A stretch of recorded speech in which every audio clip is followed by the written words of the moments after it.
Thank you, Donald, and good evening, everybody. Well, Boris Johnson, of course, has criticised Chequers repeatedly, resigned over it. David Davis, the Brexit secretary, resigned over Chequers. We had callers ringing in to this show and others here on LBC, outraged by Chequers, believing it to be a betrayal. Many in the Conservative Party already publicly spoken out against Chequers, even Mrs May's friends in the press, many of them critical of Chequers. But she must have been quite optimistic, I think, heading off to Salzburg in Austria, heading off to a European summit to discuss her Brexit plan, given the very large number of concessions that she made. I think she would have gone over there thinking, well, at least I'm going to find a bit of support over there.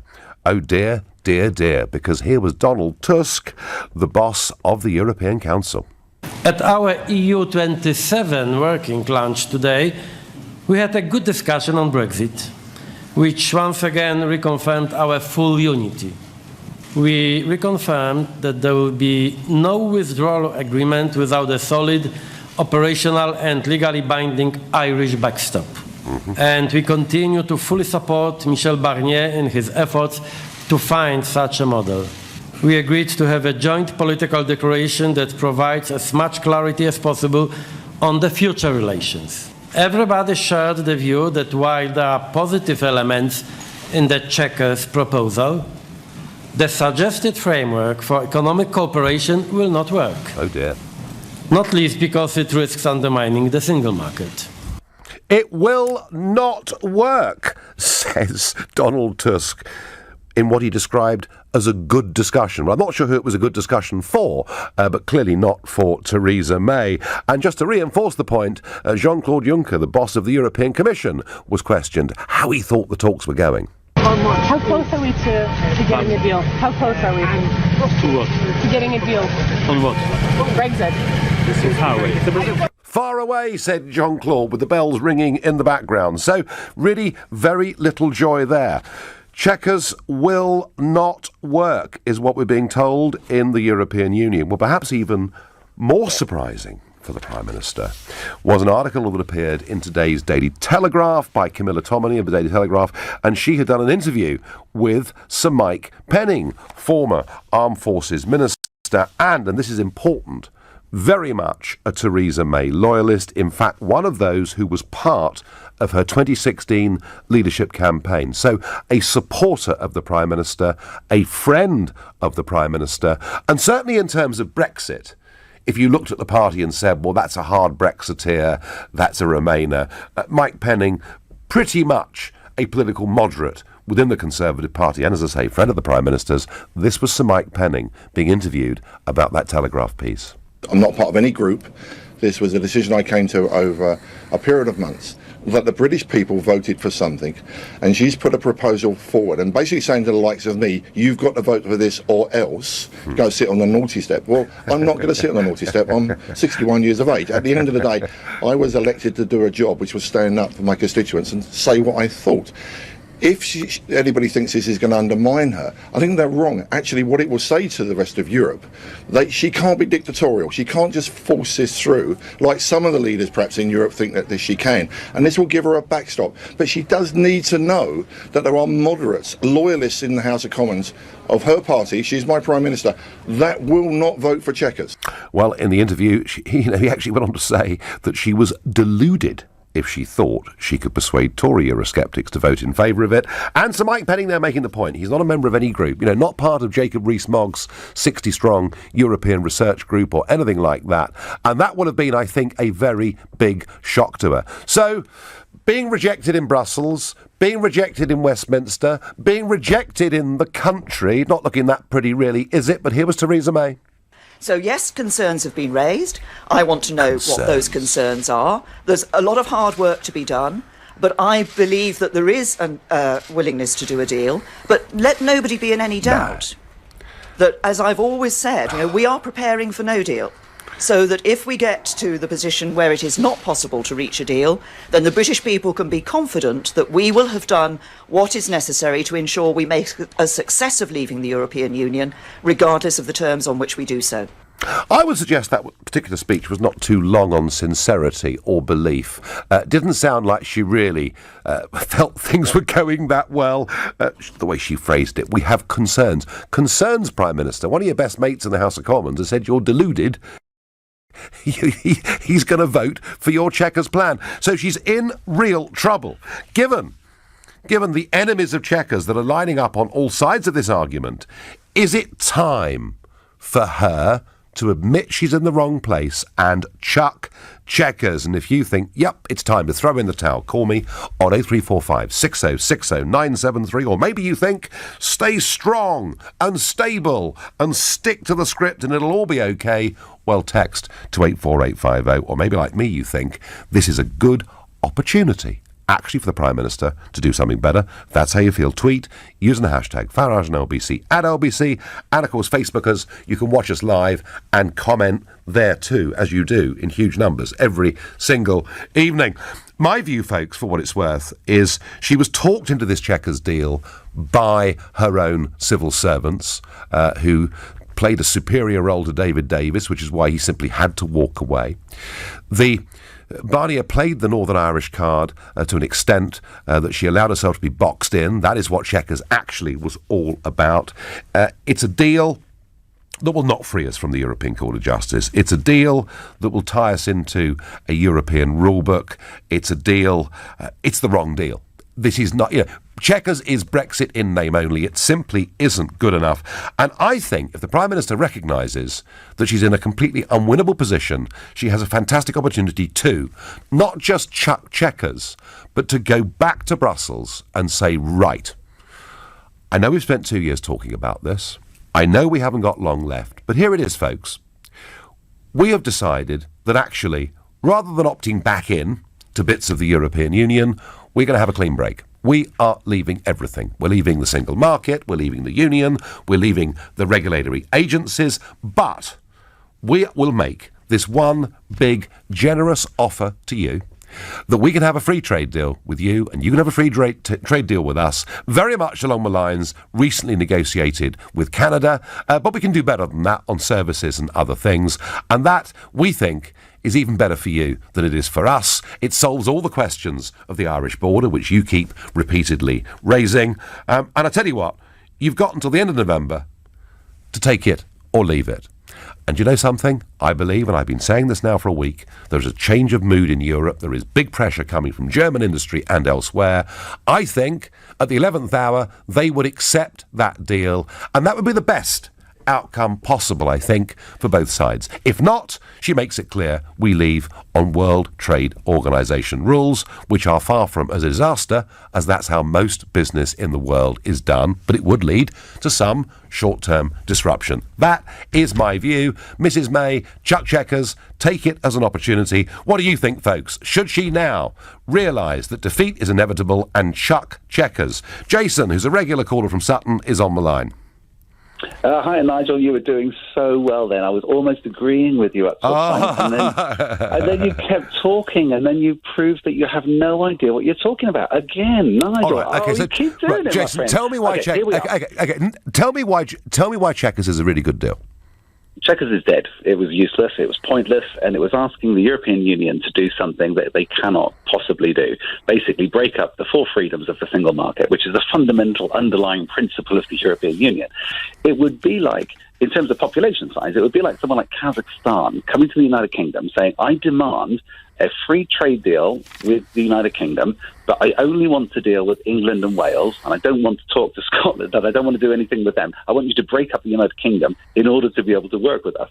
It's just a ridiculous proposal, Chequers, and that's where you and I are in agreement. Right, so we agree about that. So if she chucks Chequers, what next? Well, the only options on the table are, as you said, no deal. Yep. And the EU are saying you have to accept the EU proposal to solve the Irish border situation. Which we don't. And the EU situation of a proposal is that Northern Ireland stays inside the customs union and it is treated differently to the rest of the UK. Theresa May has said there is no way that any Prime Minister could ever accept that. Because she'd lose her support for the DUP and her government was full, obviously. Which is a practical reason, isn't it? Well, for her personally, yeah, it's a bit of a problem. So I spent last Thursday and Friday in Geneva. We met with non-stop, pretty much for 2 days, with international trade lawyers, geopolitical policy writers, people who've been doing this stuff for donkey's years. WTO rules in the UK, the opinion of the most experts that I've certainly ever come across, is that the first trade deal we're likely to get, after we leave with a cliff edge and no deal Brexit, we would spend the fastest, quickest deal we get will probably be with a country that's got a liberalised trade policy similar to the UK's, somebody with a democratic, liberal-style government similar to the UK's, and that would be Canada. That would be the quickest, fastest deal the UK would get, and that would take about 2 years, is their best estimate, if everything went smoothly. Well, Jason, I mean, hang on. The Australians managed to negotiate a trade deal with America, which negotiating time was 10 months start to finish, so we could do better. But anyway, Jason, your point is... So what is your point? Are you saying that if she chucks Chequers... I mean, what do you think she ought to do? Because we're really asking. She's got this dilemma, hasn't she? She's got everybody opposing Chequers, including you and me. What do you think she should do? I'll tell you what she definitely should do. Any responsible Prime Minister would be on the plane to Brussels tomorrow saying, or maybe October 19th, after the next summit, when it's categorical that we run out of time, there is no deal on the table that's viable or feasible proposed by the United Kingdom. We haven't settled the Irish border situation. The UK government haven't done anything sensible towards the withdrawal agreement in 2 years. We've faffed around, wasted our time arguing amongst ourselves in Chequers and in Westminster. When she realises there's no deal and the catastrophic effect of that... Jason, I know your opinion. Come to the point. What should she do? She should go and withdraw our intention to leave the European Union. Right, fair enough, Jason. No, that's your view. That's fine. Alan on Facebook agrees. It's not time to chuck Chequers. It's time to chuck Brexit. Well, that's the view of some so far. It's not my view. I think she will be forced to chuck Chequers, and I see it as an opportunity to go back to the European Union and to push them for once, rather than them pushing us around. You're listening to the Nigel Farage Show, exclusively on LBC. It is now 6:15, and given that no one likes Chequers, Chris says to us by text, when your friends and enemies tell you no, you've got to work out something is actually wrong. Chequers is an exercise in insanity.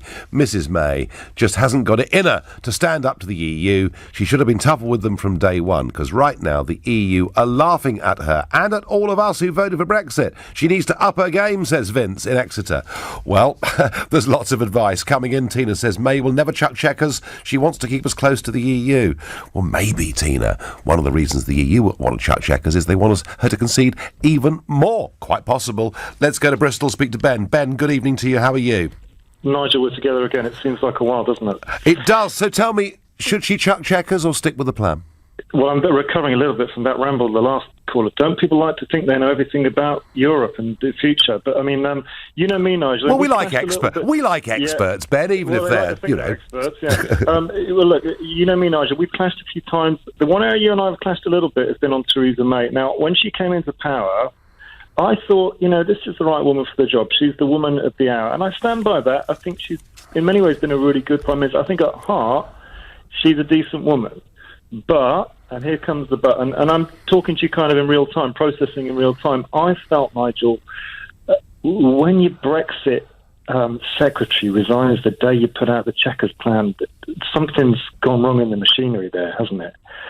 I started to sway a little bit. I mean, I actually think that she seems to have gone into a mode that reminds me a little bit of Mrs. Thatcher, with the poll tax, where a leader can get into this stubborn mindset where they're not listening to the voices around them. And I think if she doesn't make the adjustments that would please to some degree, the pro-Brexit type, not entirely, there's always going to be a few things that you wanted in there that aren't in there.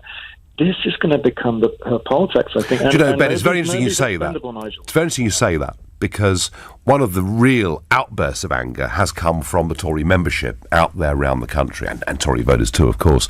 And one or two of the veterans have said that they detect more anger in the party over this than they did over poll tax back in 89-90 with Margaret Thatcher. So she has to bend and adjust, Ben, yeah? Yeah, and I'm not coming as one of these people who said from the beginning, called her names and said she's rubbish. I thought in many ways she's been terrific. But this recent, I watched that Panorama show, and it's the first time since she's been in government. I thought, I don't like the look of this. I don't like that look in her eye. I don't know where she's. I felt her leadership has become increasingly compromised over the last time.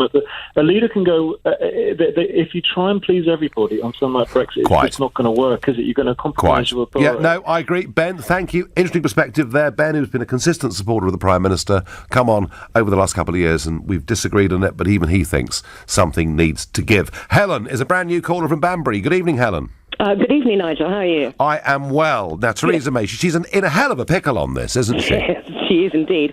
Your answer as to what should we do about the Chequers plan, bin it. It should never have happened, in my opinion. Right. I don't believe that Mrs May or the government are listening to anyone. I actually delivered a petition to Downing Street with my group members. We're of a group called the listbrexit.com. Right. With over 1,200,000 signatures, including, I'm pleased to say, Dame Joan Collins, if I can say that. You can. Don't mind. To say that leave means leave. You gave the decision to the people. Yep. The people, I mean, if we are still living in a democracy, I think we are, gave your answer. The Chequers deal is not leave. It's leave in name only, isn't it? Exactly. That's Helen, no, absolutely, you're perfectly clear. She must chuck Chequers, and the pressure is, when even Sir Mike Penning is saying it, the pressure is becoming enormous. What would you like, just briefly, to see her do instead? Yeah, I mean, but what does the EU come up? Her obligation is to us, to the majority of the people of this country, country. And like the chap said earlier, I mean, he was speaking very nicely, but I don't really care. Well, I don't care whether I like or not. You're not there to be liked. No. You're there to do a job. So what should she do, Helen? What is the next tack?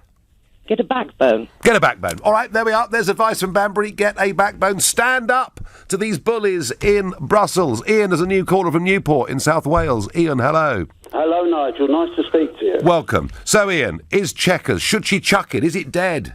I think it could be the biggest rabbit out the hat she will pull. She's an intelligent lady. She is. To get Prime Minister, she's intelligent. Everybody's telling her to chuck Chequers. I think she'll come right to the end in October and say, right, Chequers is gone. We're going to go Canada plus and pull the rabbit out the hat. So, Ian, all right, I'm listening to you very carefully. Why not do that right now? I think she's a bit of an ego, and she's going to get all the plaudits when she does it. Right, so you would like her to go to the position that I want her to go to, but you think she plays it cool for a bit before she unveils that plan? I'd like her to do it now, like you, absolutely. But I think she's got this ego trip going on, and everybody's telling her to chuck it, and she's thinking, right, I will when I want to. And she's going to play the game right to the end. OK, Ian, I understand that, but when you're leading a party and there is growing discontent within that party, and when you have, within a fortnight, your party conference coming up, you've got to do something to sort of quell the restlessness, haven't you? You have, but I think her ego has just got the better of her, all right. Basically, I think. OK, no, Ian, interesting point of view. Ian thinks she will do the right thing, as I see it, but she'll play it cool and do it a bit later, like a rabbit out of the hat, was the description. David is a new caller from Preston. Welcome to the show, David. Hi, Nigel. Welcome. So, is Chequers finished now, given the levels of opposition everywhere? I think Theresa May's finished. I think continuing with Theresa May now is just a complete waste of time. It's wasting the country's time. Well, David, she's not going to check. I don't agree with the last caller. She's not going to pull anything out of the hat. She's trying to please everybody, and she's pleasing nobody. Yes, I agree with that. The EU don't want Chequers. Parliament don't want Chequers, about 90% of them. It's a busted flush. It's flogging a dead horse. What we need to do is, Theresa May needs to be sat down by somebody and explain that she's basically going a bit deluded.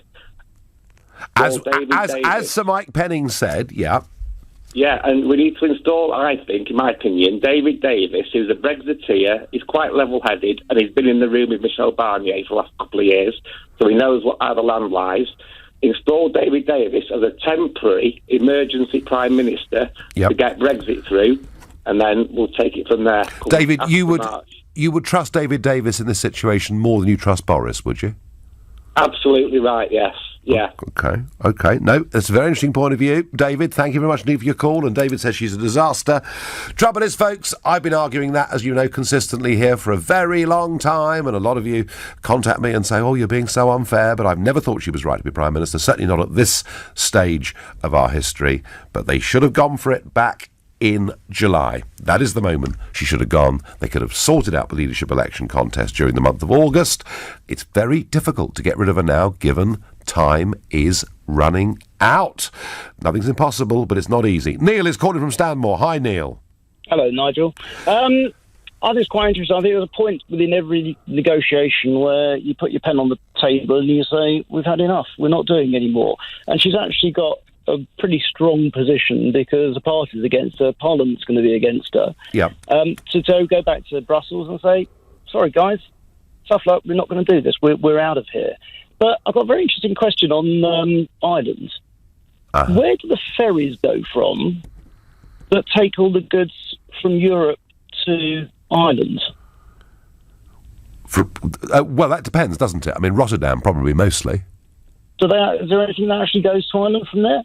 Because I think most of the freight actually comes through the UK. But much of it comes through the United Kingdom, which is... I think the vast majority of it does. I don't see where this issue is with this hard border, or soft border, or freight border. It's all coming through the UK anyway. Well, not all of it, most of it probably, yes. Most of it is. So it's a complete red herring, the objections that Brussels are throwing up. I just don't get it. Well, yeah, I mean, it's constantly being raised, Neil. I've got a text here. The problem is Canada doesn't have a physical border. You can't compare the two when I talked about a Canada-style deal. Neil, you know, if you look at this Irish border situation, right now today, there's a different currency, different income tax rates, different excise rates, different corporation tax rates. There are massive differences between the north and the south of Ireland, and tariff, if that's what we get to, would be one more factor. I frankly, Neil, cannot see what the problem is.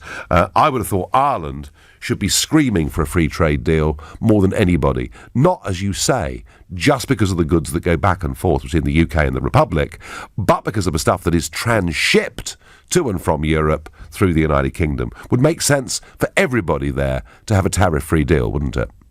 I think so. So I think we should just be turning around saying, thank you very much, guys. We're off. Yeah. And do you know what, Neil? They'd come running after us because they'd have their big car industries and wine producers saying to them, for goodness sake, don't let these people run away. They're such an important market. We call them Treasure Island. Thank you, Neil, for your call. You're listening to the Nigel Farage Show here on LBC. It's now 6:30. Well, Theresa's dilemma, does she chuck Chequers, given that Brussels doesn't seem to want it, her own side don't seem to want it, the country doesn't seem to want it? Is it time to chuck Chequers and go for a better plan? Before I get back to that, if you watch live sport in this country, whether you like soccer or whether you like rugby or you like cricket or whatever it may be, you'd have noticed that nearly all of it now is on commercial television, and every single ad break you are bombarded by the bookmakers, bombarded with bet now, England to score next 2-1, who's going to get the next 50, who's going to score the next goal, whatever it may be.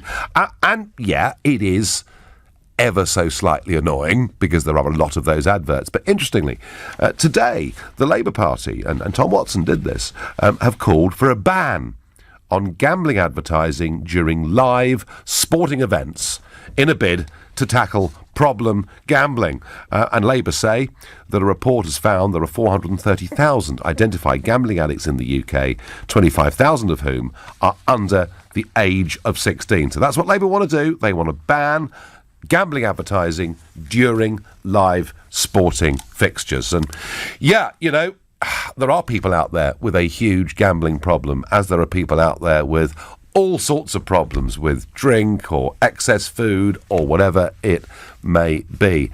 And I suppose I speak as somebody that likes the odd bet, but I don't want the state regulating every aspect of my life. I want some freedom. I want to be able to make my own mind up. It's a commercial market, and if I don't like all those adverts, I can always turn over and watch another sport on another channel, or listen to LBC, or do whatever I want to do. I just feel this solution that is offered every time is we ban things. And it used to be a left-right thing, but, you know, if Labour were in office and they banned this, the Conservatives wouldn't get rid of the ban. They would support it and stay with it. Too much government interference in our lives is my view. No shortage of opinion and thought on Theresa May. Guy says, for God's sake, Nigel, she needs to dump Ollie Robbins. He's the civil servant, very much behind the Chequers deal. And start trusting her MPs. Dump Chequers and go for Canada or WTO. Nigel, she is cunning. Second call we've had on this line tonight. She is waiting for Corbyn to commit to another referendum next week at their conference and then slam dunk a Canada deal. So some of you think that, you know, this political genius out there is going to turn this round, produce a rabbit from the hat. Confused. Why do you think Theresa is so opposed to a Canada-style agreement? If it's such a good option, why is she blocking it? As for the Irish border, simple. We refuse to build it. Let them do so, says Martin in Cheshire.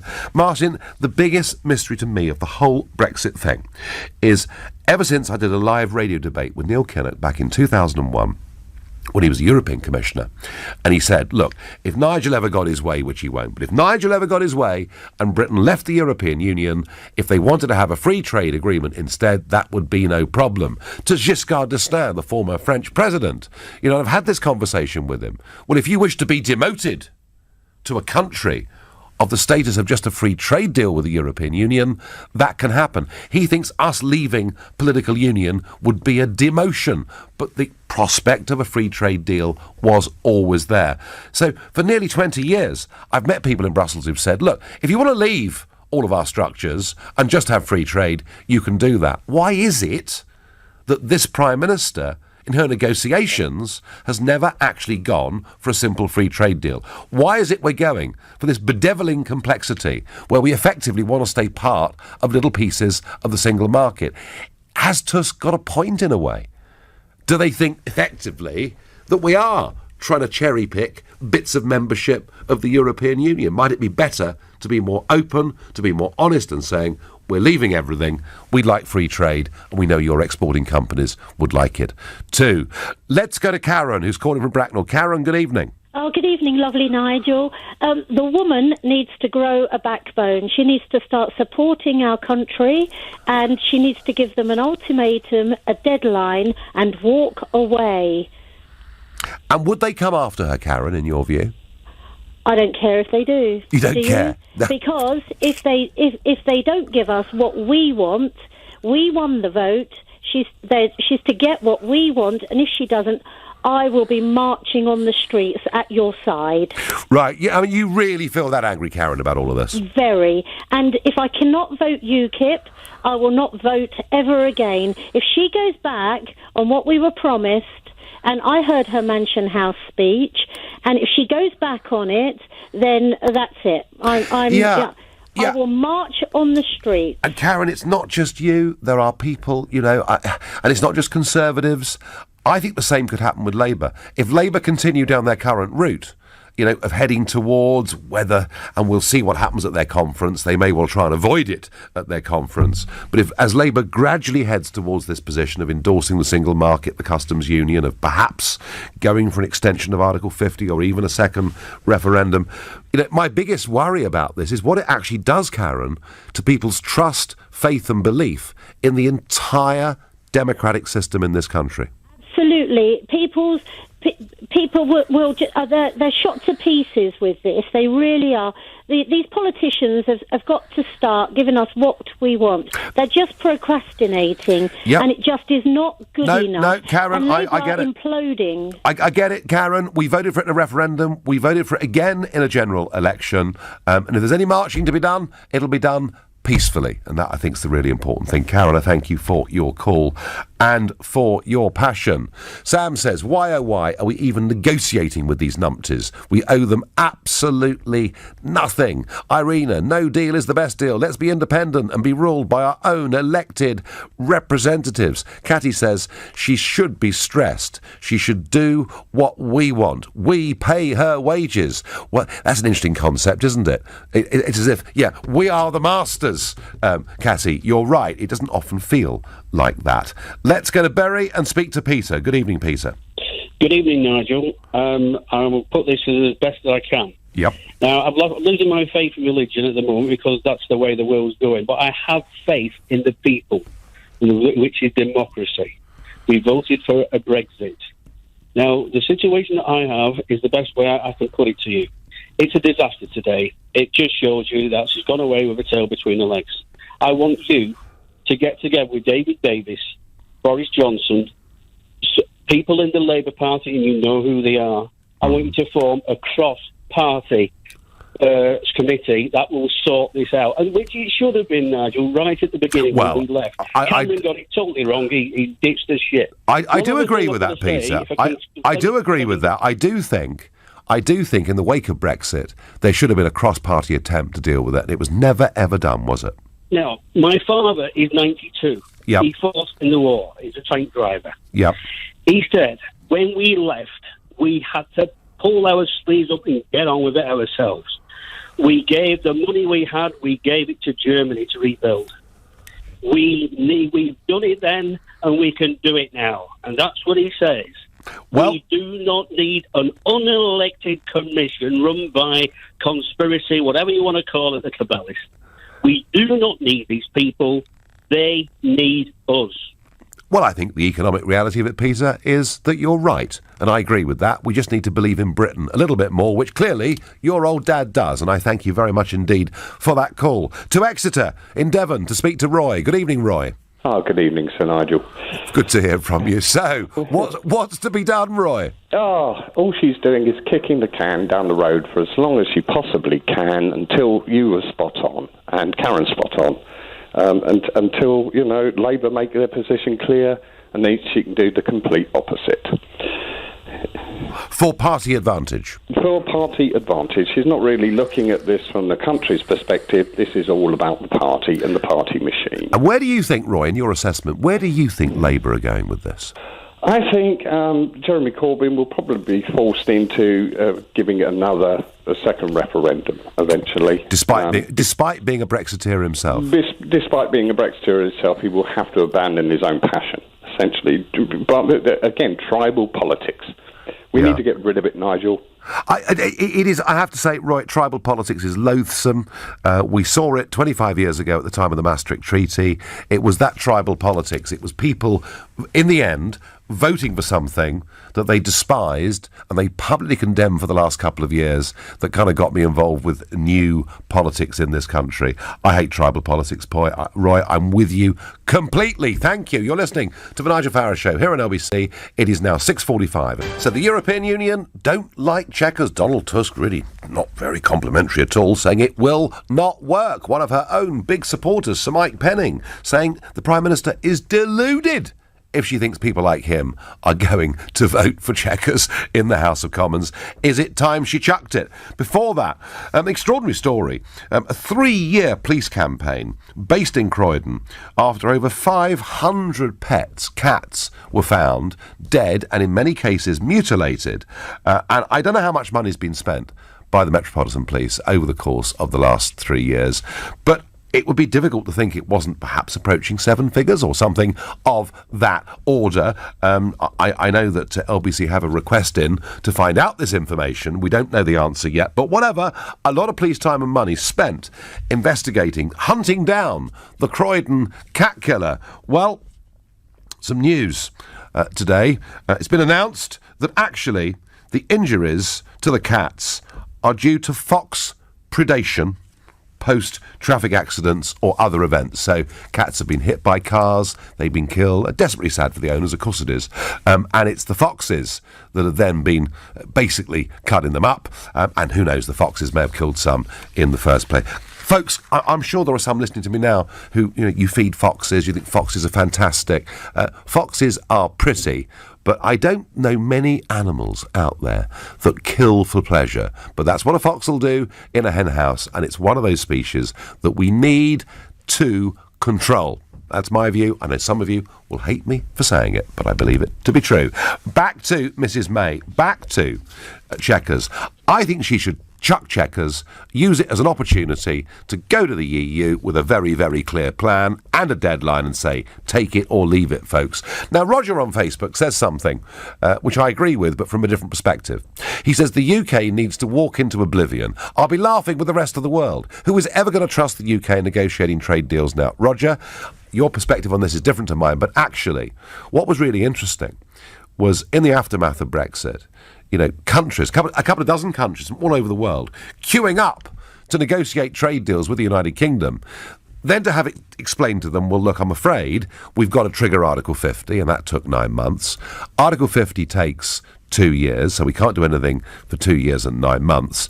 And then we're applying for a transition period after that, meaning that it would be at least 5 years before we could sign anything with anybody. I think whichever way you cut this, Roger, and from whichever side of the argument you are, thus far, the way this Prime Minister has handled Brexit, not just with the European Union, but actually on the world stage, does not look particularly impressive from a British perspective, and I really do believe that quite strongly.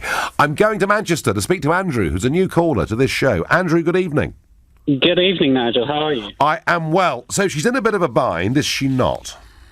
Yeah, I think she's simply left it too late. Of course, one of the huge difficulties she has now is she's only got a couple of months to go to do the deal. She's not going to be able to get a mandate from her own party now to do anything else but the Chequers plan. She's probably going to try and finish off that negotiation, take it to a vote in the House of Commons, and ultimately I think that's probably going to fail, and she's going to end up going after that and leave us in a huge constitutional crisis from the way that she's handled it. There simply just isn't enough time now to put anything else credible together in the short amount of time she has before it has to go back to a vote in the Commons. So you see a big dramatic moment in the Commons between now and Christmas, yeah? Yeah, ultimately, she hasn't got the support of her own party. There's no cross-party support for the deal that's going to be done.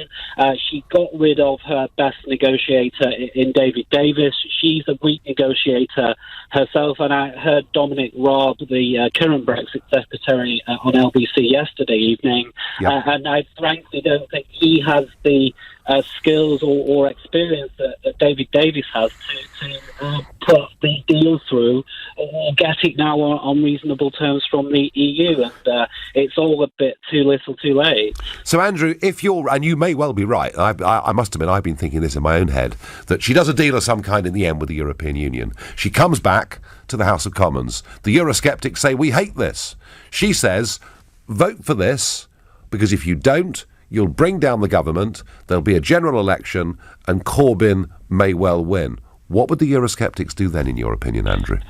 I think they will say, let's leave and let's go out with no deal, because that is going to be better than the proposal that's been hashed together at Chequers, which really, in the eyes of the majority of the electorate, has really no credibility to it. And I think most people would rather leave on those terms than having some kind of deal pushed together with scaremongering and the kind of matters that George Osborne was putting together before Brexit ever happened. And if a rejection, Andrew, meant leaving on no deal, I wouldn't be as worried as I am.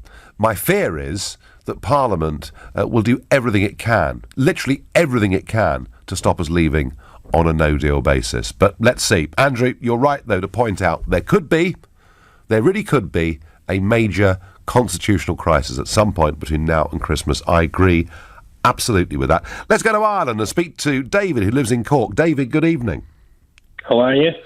I'm okay, David. Looking on at these... I mean, you'd have thought at least Donald Tusk could be nice to her. Nigel, I'm sitting in disbelief watching this.